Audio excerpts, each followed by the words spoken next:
The Tokyo champion finished with a silver medal in the men's javelin throw final at the Paris Olympics with his season's best throw of 89.45 meters, which came in his second attempt. With this, he has become the first Indian track and field athlete to win medals at consecutive Olympics. We spoke exclusively with him. Listen in.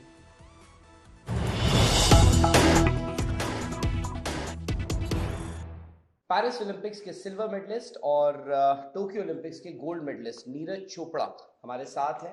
Neeraj, बधाई आपको। Thank you. आज की सुबह और कल की सुबह, यानी जिस दिन आपको खेलने जाना था और जिस दिन आप एक सिल्वर मेडलिस्ट बन चुके हैं, ओलंपिक्स खत्म हो चुका है, क्या फ़र्क है उसमें? उसमें बस यही फ़र्क है कि कल माइंड में ये था कि हाँ खेलना है, अच्छी परफॉर्मेंस देनी है, और आज वो ख़त्म हो चुका है पूरा, और अब वो जा चुका है और अपनी कंट्री के लिए सिल्वर जीता है, तो वो डिसाइड हो चुका है ऑलरेडी। और अभी बस वही है कि अभी आगे जो आने वाले कंपटीशन है उन पे ध्यान देना है। कंधे थोड़े हल्के लग रहे हैं?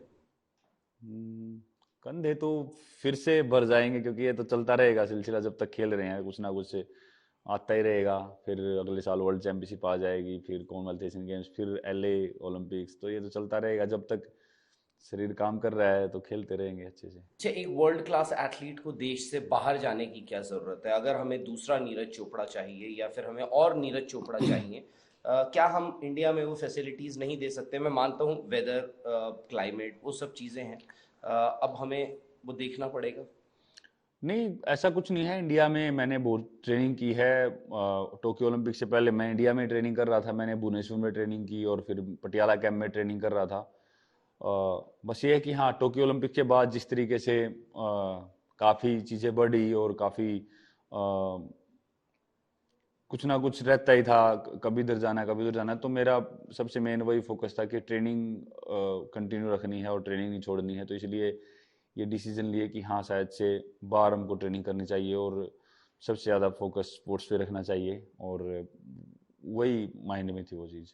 अच्छा, जेलेंस्की की आपने बहुत बात करी, आपके हीरो रहे, उनके अलावा कोई ज़ेलेज़नी जी, उनके अलावा कोई आपके एथलीट, कोई रोल मॉडल रहे हो जब आप नहीं, ज़ेलेज़नी के थ्रोज देखना और वो का स्टार्टिंग से बहुत पसंद था, और अभी भी मतलब उनकी जो बेस्ट है, one of the best technique है अगर हम वर्ल्ड के सभी एथलीट्स की बात करें तो वही है। अगर एथलीट उसमें जेवलिन में बात करें तो वही हैं सबसे जो बेस्ट मुझे लगते हैं कि हाँ, जिन्होंने ऐसे कंसिस्टेंट परफॉर्मेंस दी है और बहुत ही अच्छी थ्रोज लगाई हैं, तो वही अच्छे लगते हैं। अच्छा, आपने इंजरी की बात करी थी, कि इंजरी में आप काफ़ी वक्त से compete कर रहे हैं, खेल रहे हैं। अब क्योंकि अब एक नया स्टेप, अगला स्टेप भी लेना है, आगे भी वर्ल्ड चैंपियनशिप्स आएंगी, आगे एशियन गेम्स आएंगे, कॉमनवेल्थ गेम्स आएंगे, दोबारा ओलंपिक गेम्स आएंगे। हम कुछ बदलाव देख सकते हैं? सर्जरी शायद से आपके डॉक्टर्स अगर आपको अलाउ करते हैं या एडवाइस करते हैं सर्जरी के लिए, बट सपोर्ट स्टाफ में आप उसको एक्सपैंड कर सकते हैं, कुछ ऐसे बदलाव हो सकते हैं? हाँ, देखते हैं, वो डॉक्टर से मिलेंगे, बात करेंगे, और जैसा भी रहेगा वो जो भी बताएंगे, उनका जो डिसीजन होगा उसके हिसाब से फिर मैं अपनी टीम से बात करके वो करूँगा। और पर्सनली मेरी टीम काफ़ी अच्छी है और अभी तक तो ऐसा कुछ है नहीं बदलाव। बाकी जो भी डिसाइड होगा वो आपको पता लग ही जाएगा। बिल्कुल नीरज, हमें बिल्कुल पता लगेगा, और हमें ये भी पता है और ये भी पता लगेगा आने वाले वक्त में कि नीरज चोपड़ा एक चैंपियन एथलीट हैं। आगे जब वो आएंगे हम आपसे वही उम्मीद दोबारा करेंगे, चाहे आपके कंधे भारी हों या हल्के हों, प्रेशर ऑफ एक्सपेक्टेशंस जो हम कहते हैं। नीरज, मेनी कॉन्ग्रेचुलेशंस, बहुत बहुत बधाई आपको, और all the best for future. Thank you thank so you very much. Much. Thank you.